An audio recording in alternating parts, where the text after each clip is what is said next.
जय श्रीमन नारायण। स्वागत है दोस्तों आप सभी का आपके चैनल जी जायसवाल यूट्यूब स्टोरी में।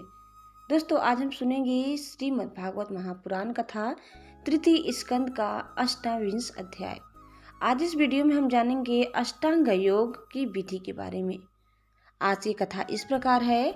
कपिल भगवान कहते हैं, माता जी अब मैं तुम्हें सबीज योग का लक्षण बताता हूँ, जिसके द्वारा चित्त शुद्ध एवं प्रसन्न होकर परमात्मा के मार्ग में प्रवृत्त हो जाता है।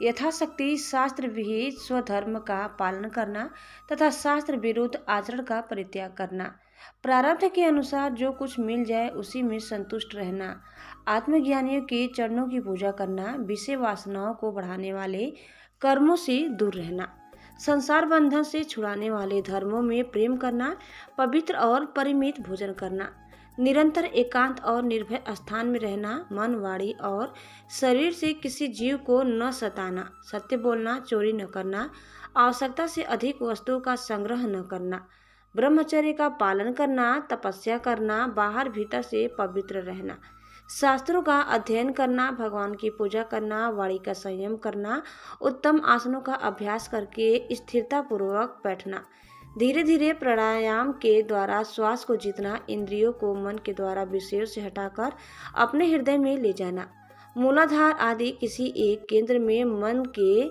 सहित प्राणों को स्थिर करना, निरंतर भगवान की लीलाओं का चिंतन और चित्त को समाहित करना, उनसे तथा व्रत दान आदि दूसरे साधनों से भी सावधानी के साथ प्राणों को जीतकर बुद्धि के द्वारा अपने कुमार्गगामी दुष्ट चित्त को धीरे धीरे एकाग्र करे, परमात्मा के ध्यान में लगावें। पहले आसन को जीते, फिर प्राणायाम के अभ्यास के लिए पवित्र देश में कुश, मृग, चर्म आदि युक्त आसन बिछावें।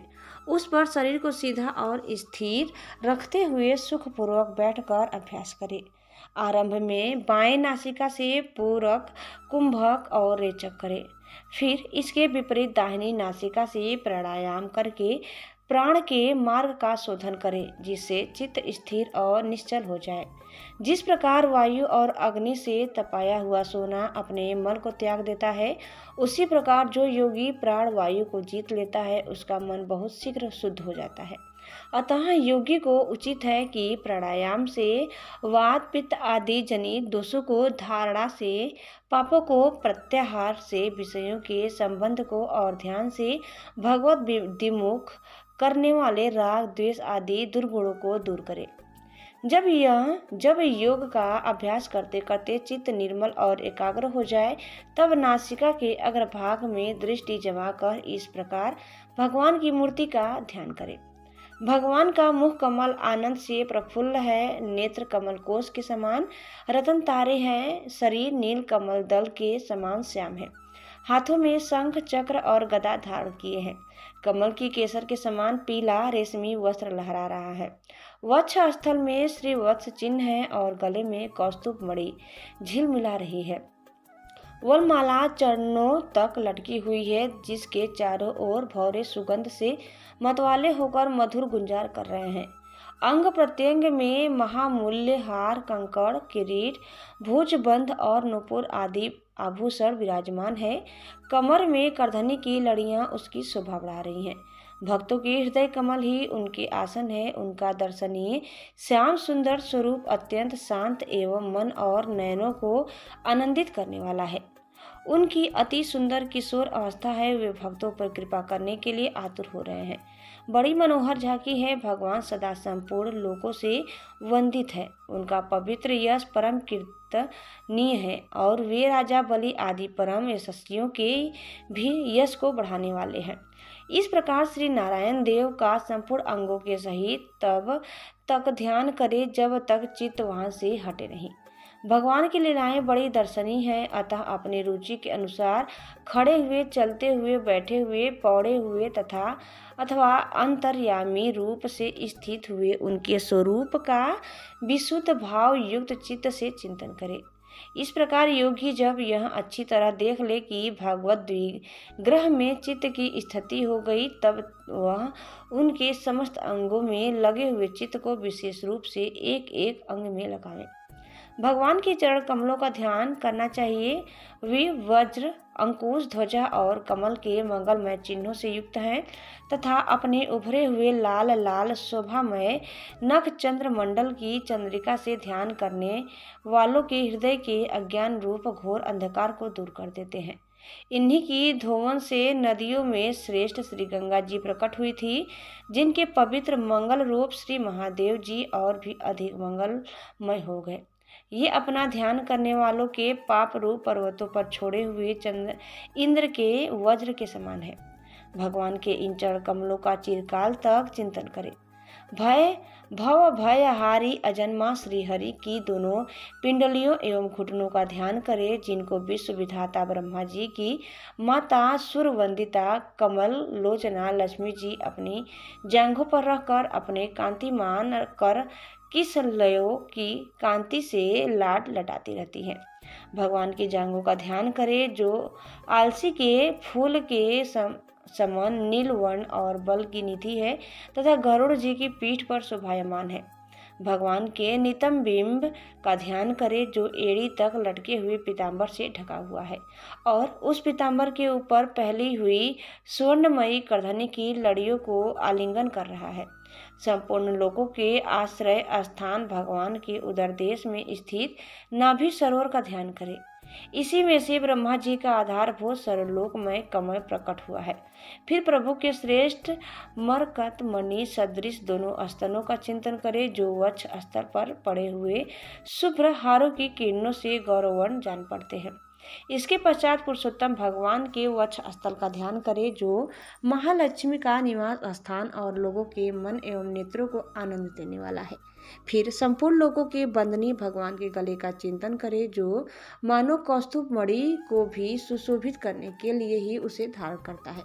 समस्त लोकपालों के आश्रय भूता भगवान की चारों भुजाओं का ध्यान करें, जिसमें धारण किए हुए कंकड़ आदि आभूषण समुद्र मंथन के समय मंद्राचल की रगड़ से और भी उजले हो गए हैं। इसी प्रकार जिसके तेज को सहन नहीं किया जा सकता, उस सहस्त्र धारों वाले सुदर्शन चक्र का तथा उनके कर कमल के राजहंस के समान विराजमान शंख का चिंतन करें। फिर विपक्षी वीरों के रुधिर से सनी हुई प्रभु की प्यारी कमोद की गदा का, भौरों के शब्द से गुंजायमान वनमाला का और उनके कंठ में सुशोभित संपूर्ण जीवों के निर्मल तत्व रूप कौस्तुभ मणि का ध्यान करें।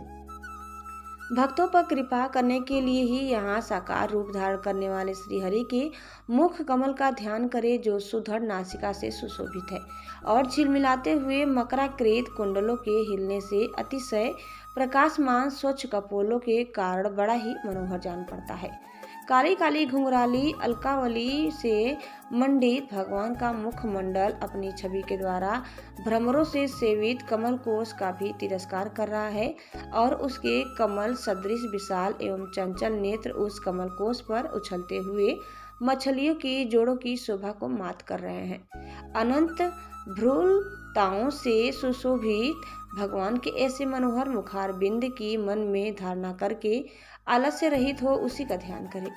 हृदय गुहा में चिरकाल तक भक्ति भाव से भगवान के नेत्रों की चितवन का ध्यान करना चाहिए, जो कृपा से और प्रेम भरी मुस्कान से क्षण क्षण अधिकाधिक बढ़ती रहती है, विपुल प्रसाद की वर्षा करती रहती हैं और भक्तजनों के अत्यंत घोर तीनों तापों को शांत करने के लिए ही प्रकट हुई हैं। श्री हरि का हास्य प्रणत जनों के तीव्र से तीव्र सुख के अश्रु सागर को सुखा देता है और अत्यंत उदार है।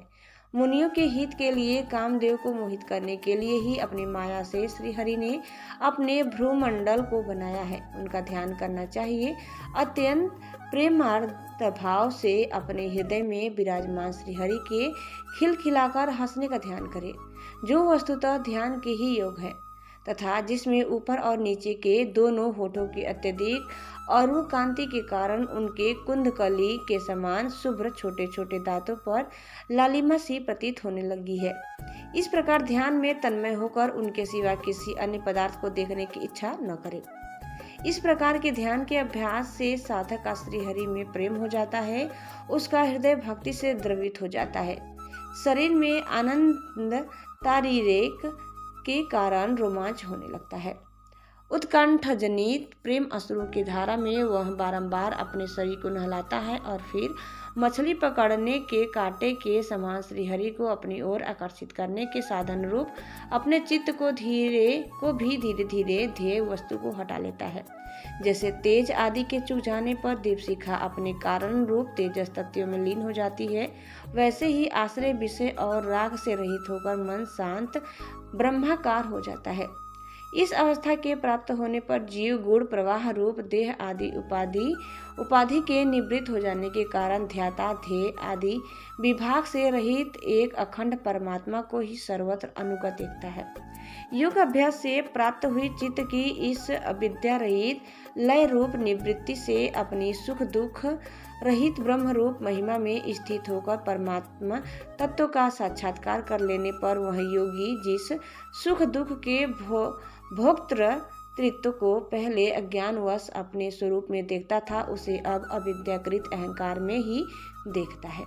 जिस प्रकार मदिरा के मद से मतवाले पुरुष को अपनी कमर पर लपेटे हुए वस्त्र के रहने या गिरने की कुछ भी सुधि नहीं रहती, उसी प्रकार चरमावस्था को प्राप्त हुए सिद्ध पुरुष को भी अपने देह के बैठने उठने अथवा दैववश कहीं जाने या लौट जाने के विषय में कुछ भी ज्ञान नहीं रहता, क्योंकि वह अपने परमानंदमय स्वरूप में स्थित है। उसका शरीर तो पूर्व जन्म के संस्कारों के अधीन है, अतः जब तक उसका आरंभक प्रारब्ध शेष है तब तक वह इंद्रियों के सहित जीवित रहता है।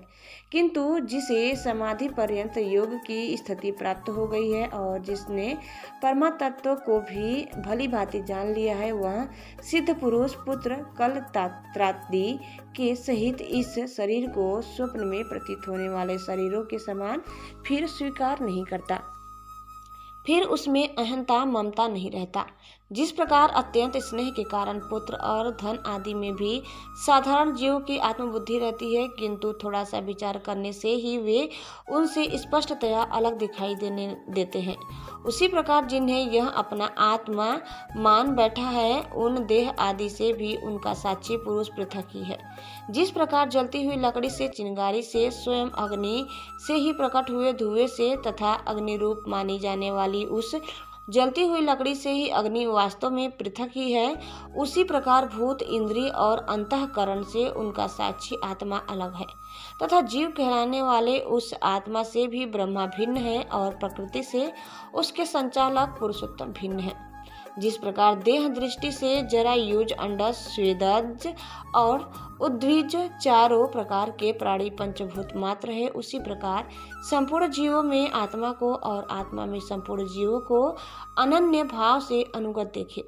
जिस प्रकार एक ही अग्नि अपने पृथक पृथक आश्रयों में उनकी विभिन्नता के कारण भिन्न भिन्न आकार का दिखाई देता है, उसी प्रकार देव, मनुष्य आदि शरीरों में रहने वाला एक ही आत्मा अपने आश्रयों के गुण भेद के कारण भिन्न भिन्न प्रकार का भासता है।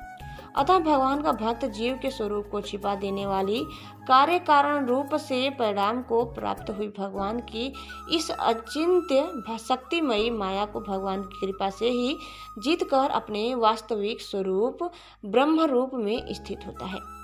दोस्तों, कथा समाप्त हुआ। आगे की कथा सुनने के लिए आप दूसरे वीडियो को अवश्य देखिए। दोस्तों, आपको हमारा आज का कथा कैसी लगी कमेंट करके जरूर बताइए, और चैनल में नए हैं तो प्लीज़ इसे लाइक, शेयर और सब्सक्राइब करना न भूलें। धन्यवाद। एक बार प्रेम से बोलिए श्री बांके बिहारी लाल की जय। जय श्री कृष्ण। राधे राधे।